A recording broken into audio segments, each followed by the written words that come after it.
Once again, the leader of the Communist Party of the Philippines, Joma Sison, has decided that he wants to continue peace negotiations with Rodrigo Duterte, a man he previously described as a fascist. Now, there have been several years of Joma Sison attempting to carry out peace negotiations with the Philippine government under Duterte. In fact, he famously said during the election that Duterte was the Filipino Hugo Chavez. And I remember when Hugo Chavez went around murdering poor people for being drug addicts, right? And this was something that I massively criticized the CPP for several years ago and a few times since then. My main criticism has been that if you really believe that he's a fascist, and he's kind of bordering on that, I wouldn't call him a fascist per se. I would say that Duterte is probably more like an egomaniacal asshole. Like, he's probably a complete narcissist. If you really believe that he's a fascist, why would you enter into peace negotiations with him? Because then later, they turned around, the CPP turned around, or specifically, I should say, Joma Sison turned around and said that, oh, we shouldn't engage in negotiations with fascists.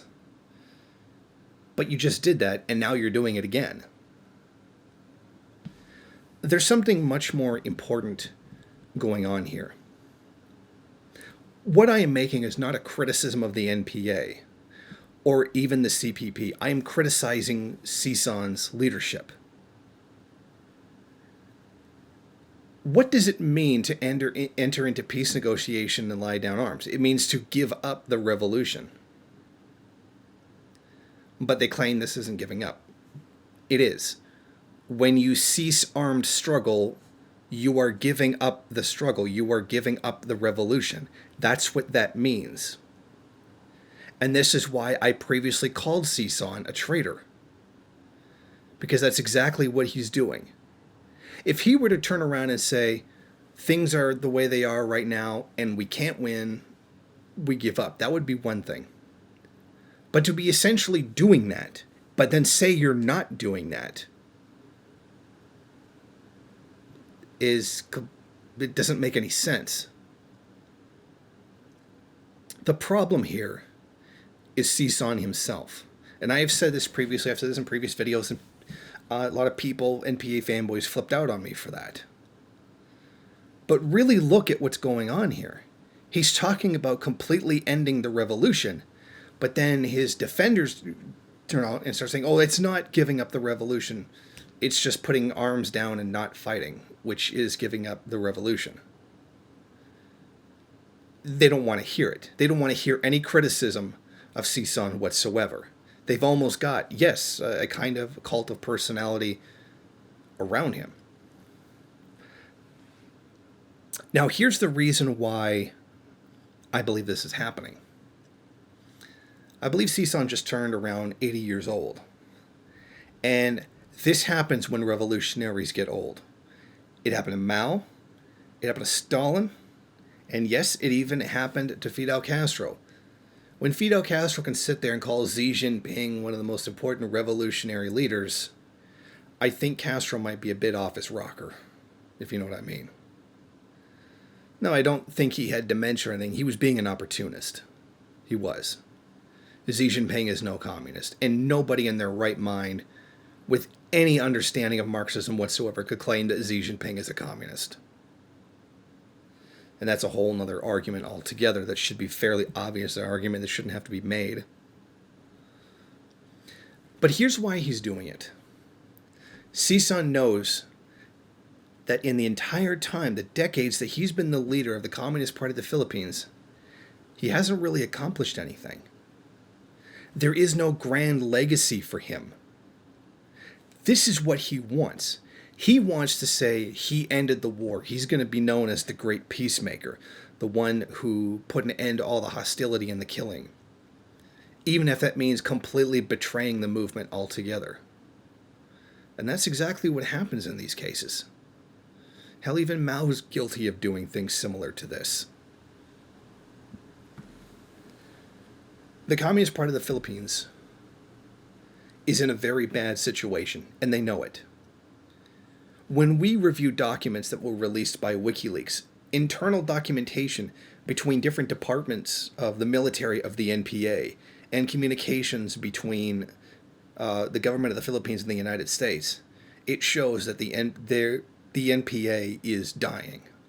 Maybe it's had a resurgence in the last couple of years, but at least since when Duterte was coming in office, the NPA was dying. There wasn't much left for them. They only had a few thousand cadre, whereas they had tens of thousands before.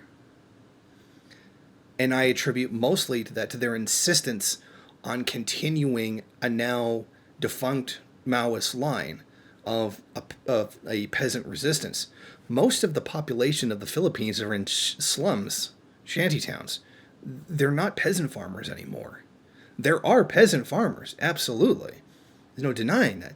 But they don't make up the majority of the Philippine population anymore. They're slum dwellers, either barely employed or unemployed. And their refusal to acknowledge that is what has undermined a great deal of their revolutionary base. The great urbanization process of practically the entire world in the past 30 some odd years should have told us this already. And the CPP just seemingly doesn't want to hear it. Sison doesn't want to hear it. He wants to give up the struggle for his own ego, for his own legacy, rather than what's right or what's good for the Filipino people. You can't sit there and say a peace negotiation where you give up armed struggle isn't giving up a revolution. It's literally the definition of the opposite. And one of the things that's missing in this, frankly, awful time in the history of Marxism, we're in a really awful time. Things are very bad. Revolution has never been worse. Things were still better after the dismantling of the Soviet Union was better than it is now. People don't want to hear any kind of bad news whatsoever. They don't want to acknowledge it. They just want to believe whatever they want to believe in order to keep going. This isn't how Marxism works. You don't just claim the guy's not betraying the revolution when he very clearly is. You don't just go and claim China's socialist just because you can't accept the fact that there's no significant socialist state left anymore. There are some, but they're not significant. Cuba, the DPRK, they really don't wield any significant influence around the world. And that's a shame. There's no, socialist superpower anymore. And no matter how many times you try to claim that China is one, it doesn't make it so.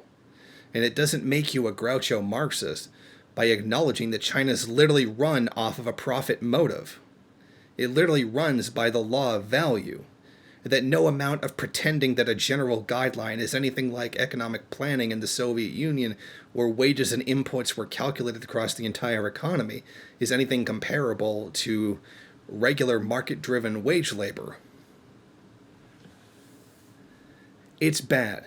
The situation is bad, and it's never going to get fixed until people start admitting that it's broken. And one of the things people refuse to do is admit that Joma Sison is selling out the revolution. And then again, third world is just fetishize the third world. I'm the one here criticizing it. I'm the one here been criticizing the guy for years. I mean, the LLCO has, etc., and I've heard a third world has criticized them as well. Well, the CPP needs to get rid of them. Now, I've heard a lot of rumors, only rumors, nothing concrete, that there are factions within the NPA and the CPP that do want to get rid of them. I've also heard that there are factions within them that are pro-Deng, and that ideologically, the CPP and the NPA are probably in some kind of a crisis right now.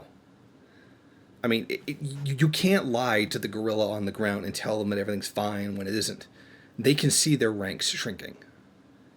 The NPA knows, the higher-ups of the organization know.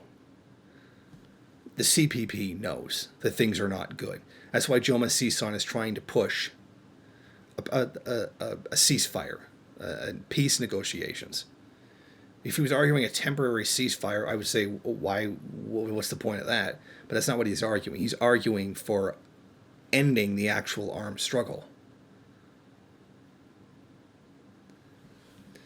So I just had to get that out there, because this does keep happening. He does keep wanting to go into negotiations with a fascist. Why would you, a man that he himself described as a fascist? I don't think Duterte is a fascist, but let's give Joma Sison the benefit of the doubt and that he is. And look at how bad the situation is and what Sison is really doing. It is always right to call out the leadership of a party when they're doing something they shouldn't be doing. And nobody is above that. Not Stalin's not above that. Mao's not above that. No one is above that. And that's what's going on right now. And I hope people will take some time to really think about that. Thank you for watching. If you like this program, then please head over to my Patreon page and set up a monthly donation. It's your donations that keep this program running. Also, if you would like, please rate, comment, subscribe, and share in various social media.